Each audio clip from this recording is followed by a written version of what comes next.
you ever been in a familiar place and have gotten lost? That is what happened to me and a friend one fall evening some years ago.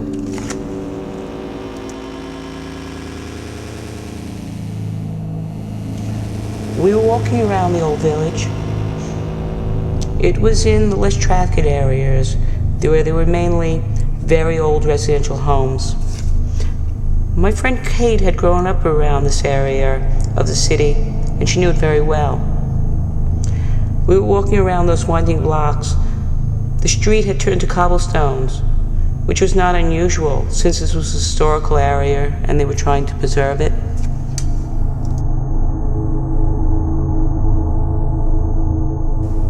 We were actually looking for this little restaurant, which was very rarely open and kind of hard to find. And when we'd find it, it was always a couple doors down from where we thought it was.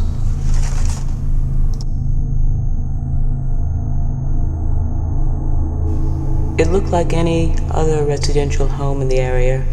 The only difference, it had a menu hanging outside and a name, Jack's Supper Club. I think it was owned by some old-time jet setters. Inside, it was a variety of old knickknacks from all over. 1930s posters and 1950s jukebox. Things were from all over and all different times, very eclectic. The bar was in a different room of the old house and had a 1950s jukebox. The restaurant, dining areas were set up in other rooms of the house.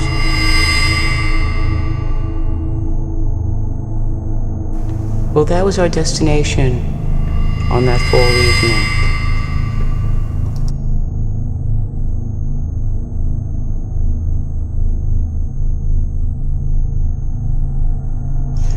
We got to around where the restaurant should have been and found it was all boarded up. Kate said, "Oh, this isn't right. I was just here a few weeks ago." I said, "Looks like there was a fire." She said, "I didn't hear anything about a fire," and suggested we must be a block over, and we were probably right behind the place. "Oh, look," she said, "we can take this shortcut through the fence around," saying, "It looks like there's an alleyway. It must lead out to the street. And that way, we don't have to walk all the way around."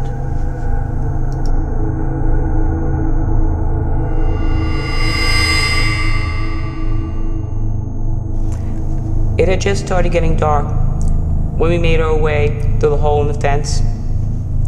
It was a surprisingly large backyard area this old building was sitting on, and the space between the two structures was much larger than we originally believed. It was all overgrown. Grasses had turned golden with the change of season, an old forgotten garden. There was a tiny brick wall that separated the two backyard areas between the building. We were in luck, and we were able to hop over the wall and the chain link fence. But as soon as we dropped down, to our shock, we were in an overgrown, old, very old graveyard.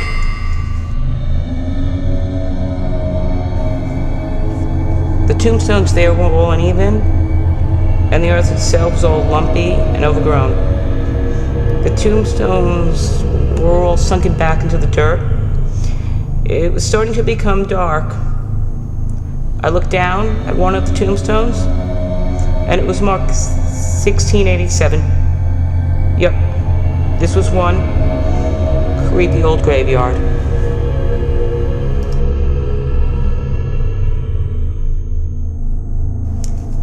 It was so hidden. Maybe it was a family plot of the original owners. I thought to myself as we made our way through the rows of graves.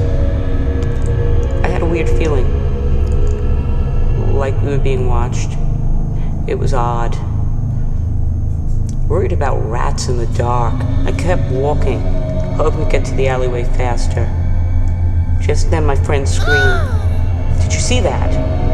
See what? I replied. Then, like out of a horror movie, there was a zombie. I mean, a real zombie. And it seemed to have noticed us.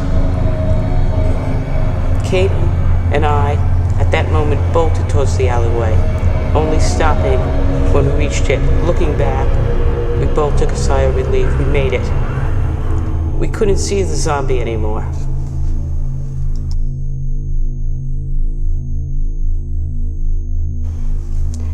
Maybe it was just a trick of the light. We started chatting. Can you believe that? Looked like it was straight out of a horror movie. We joked as we walked down the tiny dark alleyway, catching our breath still. Then suddenly, out of nowhere, heavy footsteps behind us, shadowing every step we took. We looked at each other. What the hell?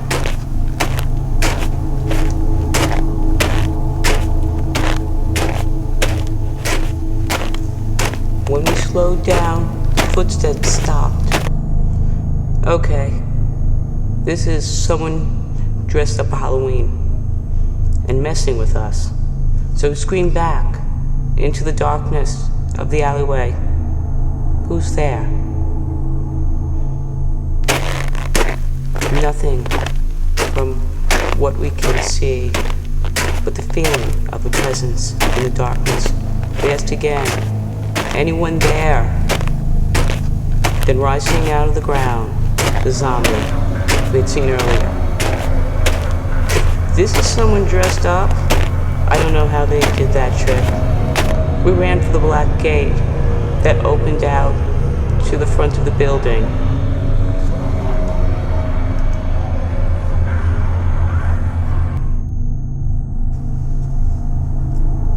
Thank God it was open, and we ran out onto the cobblestone street, the zombie behind us. He would appear to be far away. Then, if we slowed down, extremely close.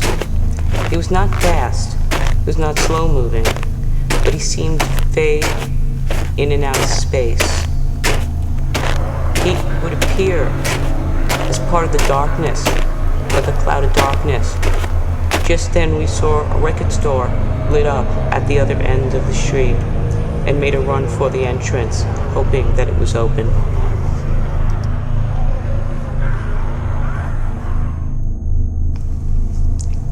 We got to the door, completely out of breath. The door was unlocked, and they were opened. Strange feeling as I opened the door, a feeling, a glimpse, for a second, of being in a whirlpool, and then you just spinning around the tunnel. We closed the door behind us. I could feel the door close like an airlock. I felt relief.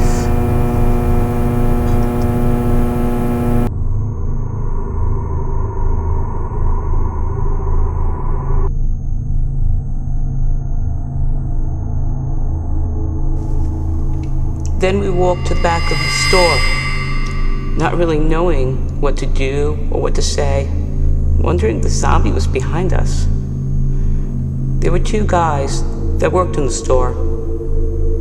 They seemed straight out of the 1970s, and come to think of it, so did everything in the store. We looked through the records, found a copy of Richard Harris doing MacArthur Park. It was such a strange record, I couldn't pass it up, so I bought it.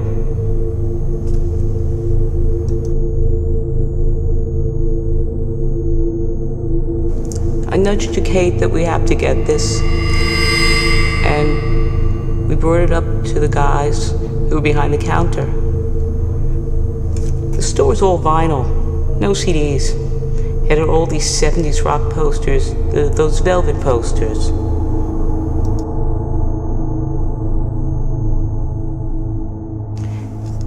It also had old music magazines. When I looked at the date, it said 1976. I brought the magazine and the record up to the guy at the register. He commented on my purchase, and then we found ourselves in conversation with them about all sorts of things.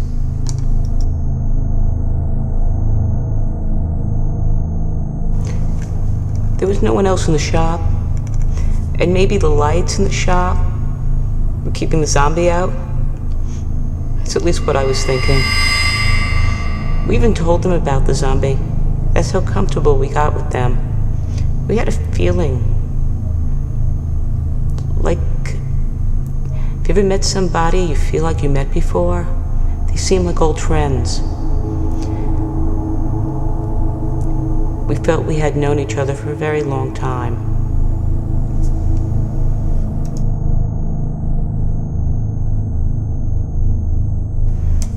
Our conversation went on into the night. Hours passed like seconds. And when I looked at the clock, it was 3 a.m. And Kate also noticed. She said, "Wow, it's late." And we all made some sort of time flies comments. They said they were closing up, and if we'd like, they can give us a ride back home. We said yes. We didn't want to run into the zombie or whatever it was.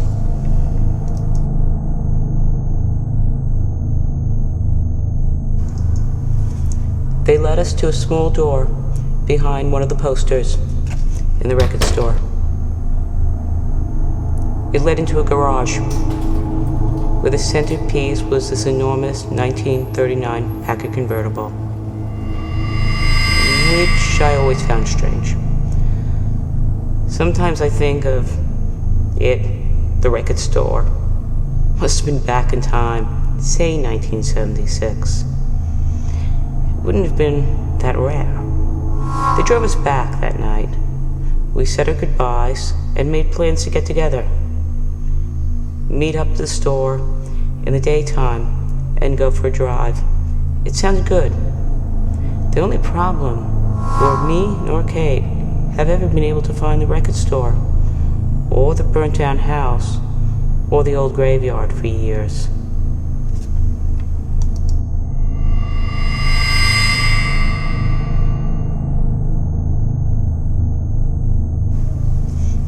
It's just not there. The only good thing is we never ran into the zombie again. Sometimes I do see something dark moving on my wall and I think it could reappear, but nothing yet.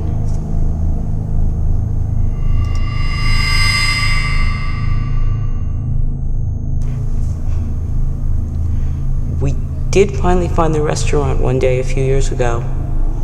There never was any fire, and it was all in the same area.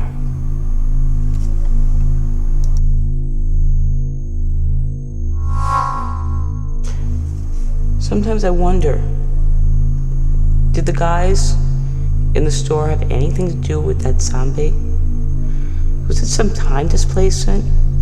A second slip? Who knows what happened exactly on that October evening? I can only guess.